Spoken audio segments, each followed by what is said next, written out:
Hai, kamu pasti pernah merasa sulit memulai belajar, terkadang karena materi terlalu kompleks atau kamu bingung mulai dari mana. MedSense berisikan rangkuman materi kedokteran yang dikemas secara singkat dan mudah dimengerti. Berisikan materi, cara cepat menghafal, resep obat, soal, hingga pembahasan. Segera dapatkan buku MedSense Your Medical Essentials, buku saku kedokteran yang cocok untuk kamu mahasiswa kedokteran. Buku dapat dipesan melalui link di Instagram kami @medsense_mdn. Pengiriman dapat dilakukan ke seluruh Indonesia.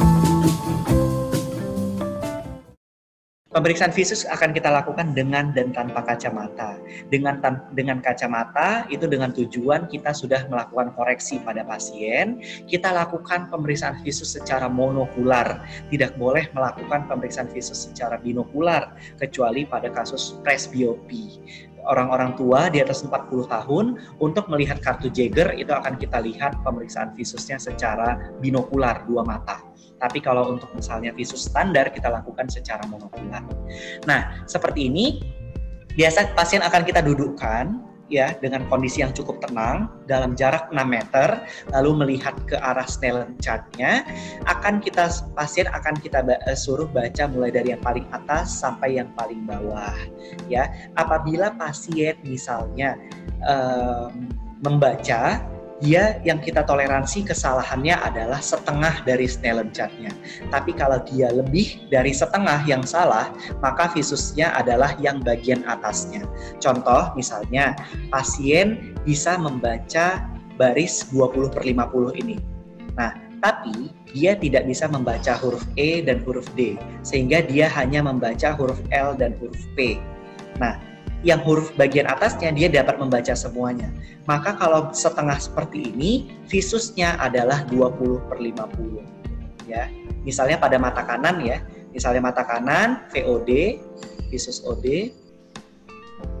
Ini kita akan buat visusnya adalah 20/50. Tapi berhubung pasiennya itu mengalami kesalahan 2, biasanya kita akan menulis pada pasiennya itu di atasnya koreksi -2. Seperti ini. Ya, -2. Nah, tapi kalau misalnya pasien itu salah 3 huruf, seperti ini, kan sudah lebih dari setengah. Maka visusnya adalah di 20/70. Seperti itu.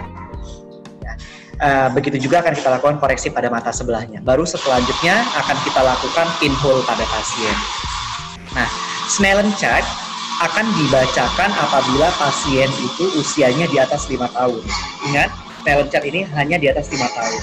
Apabila pasien itu di bawah 5 tahun, maka kita akan membaca chart yang lain. Misalnya pada anak yang preschool itu biasa umurnya di bawah 5 tahun, itu kita dapat membaca tumbling E-chart atau A-chart yang seperti ini. Atau dia bisa membaca Lambdot seperti ini, atau kartu gambar Allen, ataupun Lea chart. Lea chart ini gambarnya ada apel, ada segitiga, kotak, dan bulat. Ya, jadi dia akan menyesuaikan. Kemudian yang paling tinggi standarnya adalah ETDRS dan HOTV, kurang lebih sama seperti Snellen, tapi lebih dipermudah karena sifatnya untuk anak-anak. Ya, pastikan kalau dia anak-anak, letak dari Snellen chart itu setinggi kepala pasien. Jadi posisi Snellen chart itu jangan lebih tinggi karena pasien akan sedikit menengadah dan itu akan mengakibatkan hasilnya akan jadi false negatif. Oke.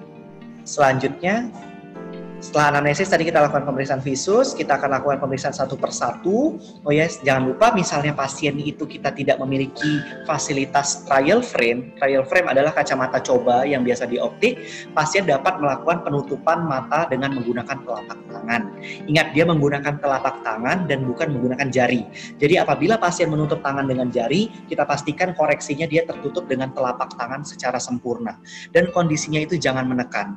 Karena apabila pasiennya itu menekan, akan mengakibatkan nanti setelah kita koreksi sebelahnya, dia akan pusing pada mata yang sebelahnya.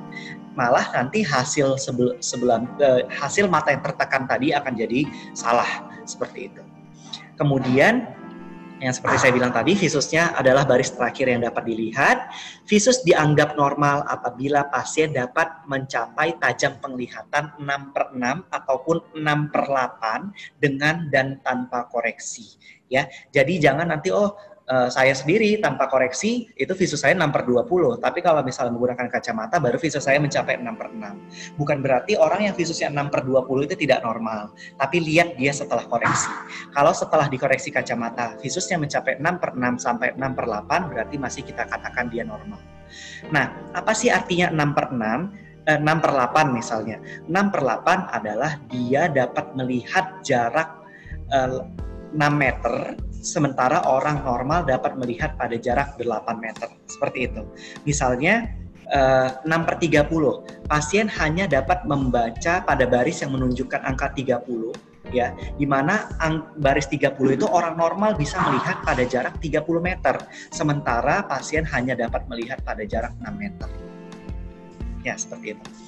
Nah, kemudian jangan bingung juga, kok kadang pasien ada visusnya itu 6/6, ada yang 20/20. Nah, 20/20 itu dalam feet, dalam hitungan kaki. Itu sama aja. Ya, kita dapat konversikan 6/6 itu dengan 20/20.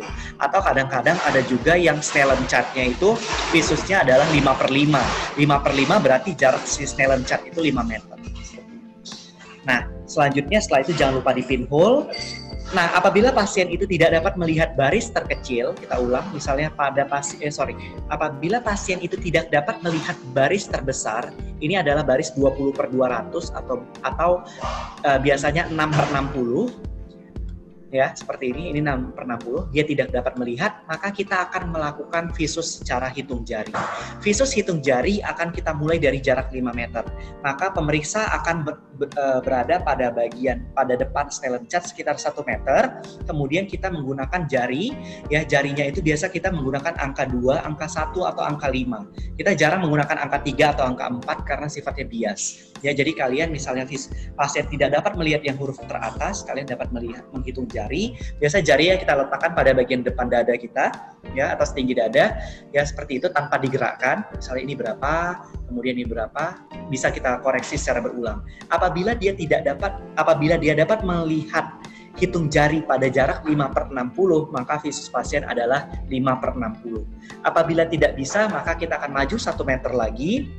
Berarti pasien akan berada pada jarak 4 meter, berarti visus pasien adalah 4/60. Dan seterusnya sampai jarak pasien adalah 1 meter dari pemeriksa.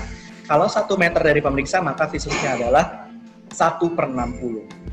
Nah, apabila di 1/60 ternyata pasien tidak juga dapat melihat, maka kita akan melakukan lambaian tangan. Nah, lambaian tangan, ya, biasa kita gerakan pada jarak 1 meter, ya. Biasa akan kita tanyakan pada pasiennya, permisi Bu, ini apakah terlihat ada gerakan tangan? Kalau dia dapat melihat gerakan tangan, kedua kalian tanya, gerakannya kemana Bu? Ke arah kanan kiri atau ke arah atas bawah? Jadi jangan cuma terlihat atau tidak. Apabila dia dapat melihat gerakan tangan, berarti visusnya 1/300 atau hand movement. Tapi kalau dia tidak dapat melihat, maka kita akan menggunakan center. Apabila dia menggunakan center, kalian harus memberikan cahaya senternya itu jadi seperti pasien itu meraba, ya. Jadi arah cahaya dari mana Bu? Dari atas, dari kanan, dari kiri, dia harus bisa menunjuk arah cahayanya. Apabila pada pasien itu dapat melihat cahaya, maka visusnya adalah LP, ya, atau light perception positif. Tapi apabila pasien sama sekali tidak dapat melihat cahaya, berarti visusnya adalah LP negatif. Ya.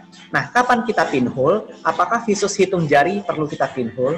Visus hitung jari tidak perlu di pinhole, karena kekuatan pinhole hanya 5 diopter. Ya, dia tidak dapat. Jadi pada pasien-pasien yang visusnya 5/60 kita tidak perlu melakukan pinhole. Pinhole hanya dapat kita lakukan apabila visus pasien hanya di angka tertinggi 6/60 ini. Lalu kita lihat dia apabila ada kemajuan, maka kemungkinan memang ada koreksi dari refraksi. Tapi kalau misalnya tidak ada kemajuan dengan pinhole, kemudian kemungkinan dia ada masalah pada media refraksinya. Jadi untuk mengulang kembali, media refraksi adalah media yang tembus cahaya. Apabila media refraksinya itu keruh, seperti gelas yang diwarnai, itu berarti kemungkinan maksudnya kalau misalnya visusnya itu mengalami penurunan, kalian bisa membedakan apakah DD-nya itu kelainan refraksi atau tidak.